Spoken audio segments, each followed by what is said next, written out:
Hola a todos, a continuación voy a explicar cómo se realiza la guía número 7 correspondiente al proceso de evangelización durante la conquista y colonia de octavo básico. Esto está referido a la unidad número 2. Recuerden que la guía pasaba a las 6 y las guías de aquí para adelante van a corresponder al concepto de colonia y su desarrollo tanto en América como en Chile. Aquí aparece el objetivo, el indicador y la habilidad. Esto está relacionado con las clases 3 y 4. Importante, para responder esta guía puedes imprimirla, completarla en el computador o en el celular o escribir la respuesta en el cuaderno.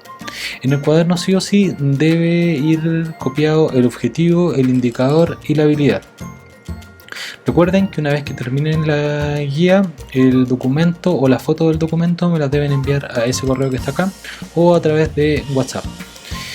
Para esta guía vamos a trabajar con las páginas del libro la 76 y la 77, pero adicional les dejé un material complementario, un video que lo pueden ver hasta el minuto 11 con 20 segundos. Ahí habla respecto a la evangelización en América.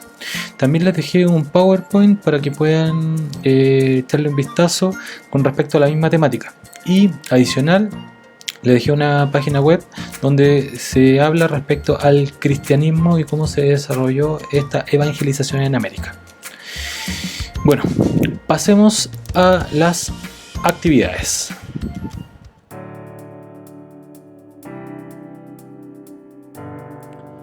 Esta guía tiene 7 preguntas de desarrollo.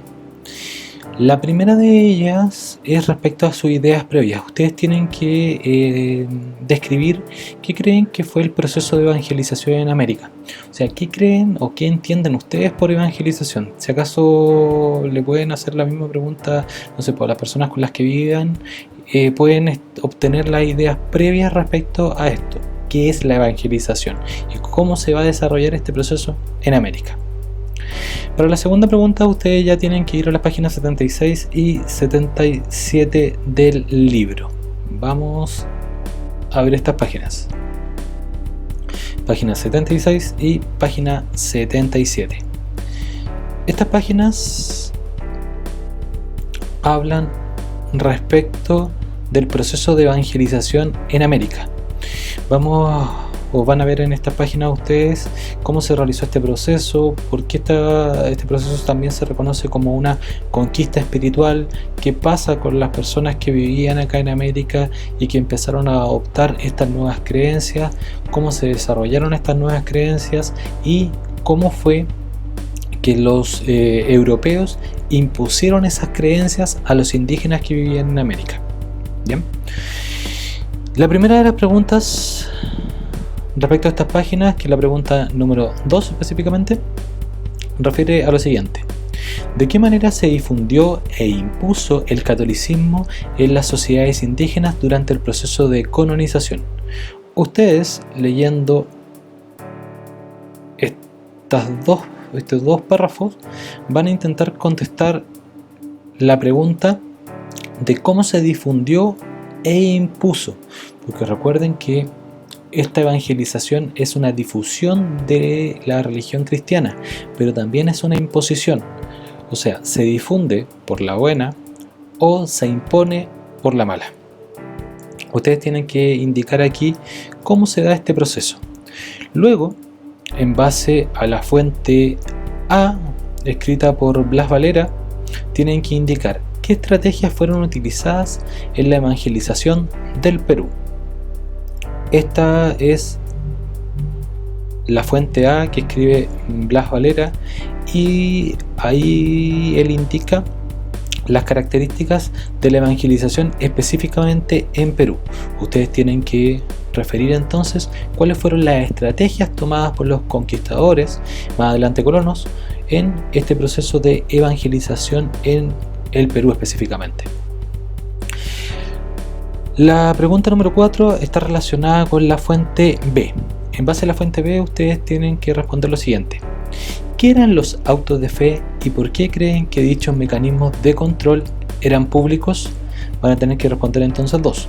Lo que eran los autos de fe y por qué estos mecanismos eran públicos. Vamos a la página correspondiente.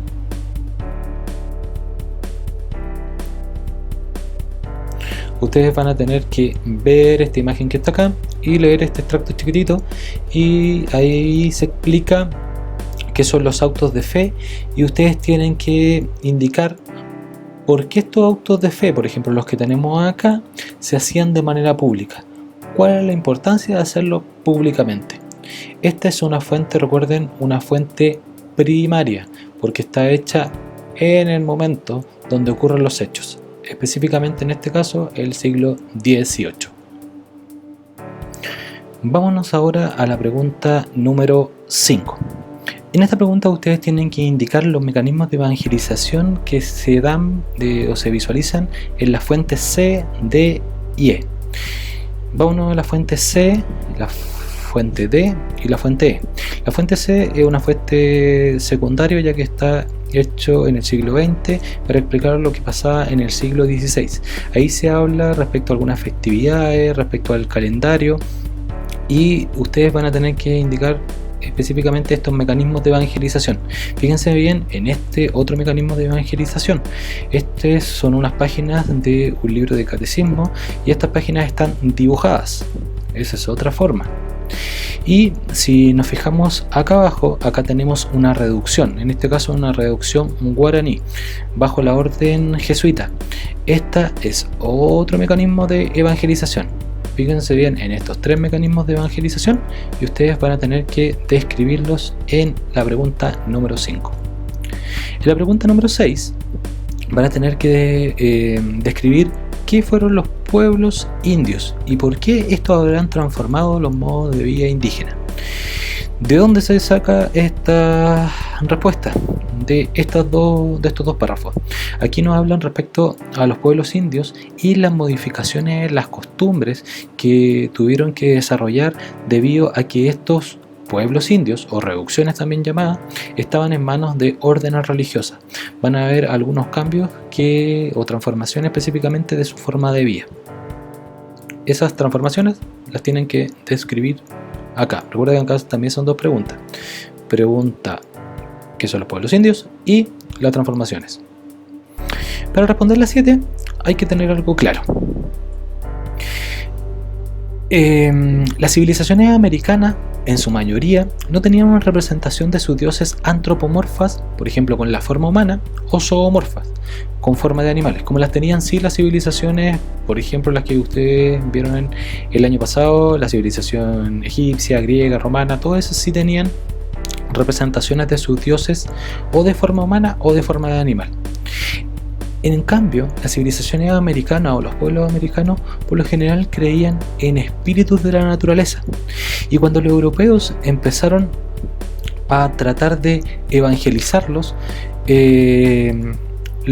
para los indígenas americanos les fue como algo más complicado adaptar esas creencias, porque no estaban relacionadas tanto con las suyas. Si nos fijamos bien, acá por ejemplo, esta era la cosmovisión que tenían, por ejemplo, pueblos como los aztecas, una cosmovisión muy diferente a la que tenían la cosmovisión cristiana.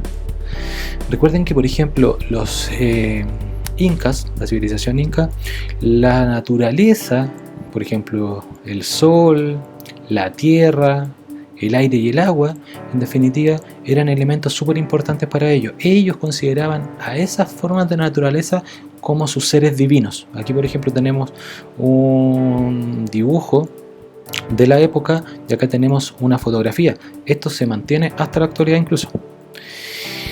De hecho, la mayoría de los pueblos indígenas tienen esta concepción de tres mundos. Un mundo de los dioses, que es el mundo que está arriba. Un mundo que es el mundo de los hombres, que es el mundo que está en medio. Y un mundo que es el mundo de los muertos, que es un mundo que está abajo. Estas es las tres partes, o la cosmovisión específicamente, que tienen los indígenas. Ahora, pensando esto, vamos a la pregunta 7. ¿Por qué el empleo de las imágenes fue fundamental en el proceso de evangelización? Argumenta. Fíjense bien que los indígenas no tenían las concepciones que tenían los cristianos europeos. Por lo tanto, los cristianos europeos necesariamente tenían que mostrar a los indígenas cómo era Dios, cómo eran los santos. Y por eso que ellos ocupaban harto dibujo, harta representación. En los cuadros generalmente se representaba a Jesús, se representaban a los apóstoles, se representaba a los santos, además las cruces. Todo esto tenía que ser dibujado para que los indígenas empezaran a conocer un poco más la cosmovisión que tenían los europeos. Ahora, ustedes con esa información van a responder esa pregunta. Esa pregunta específicamente se relaciona con este tema de el uso de imágenes dentro del proceso de evangelización, el uso de pinturas, el uso de algunas esculturas, el uso de dibujos para explicarle a los indígenas este concepto de Dios y este concepto del diablo y los demonios. Esta sería la última pregunta que tienen que contestar de la guía número 7, así que quedo atento a cualquier duda que ustedes tengan. Obviamente me la hacen a través de WhatsApp, así que les vaya bien y nos vemos. Chau chau.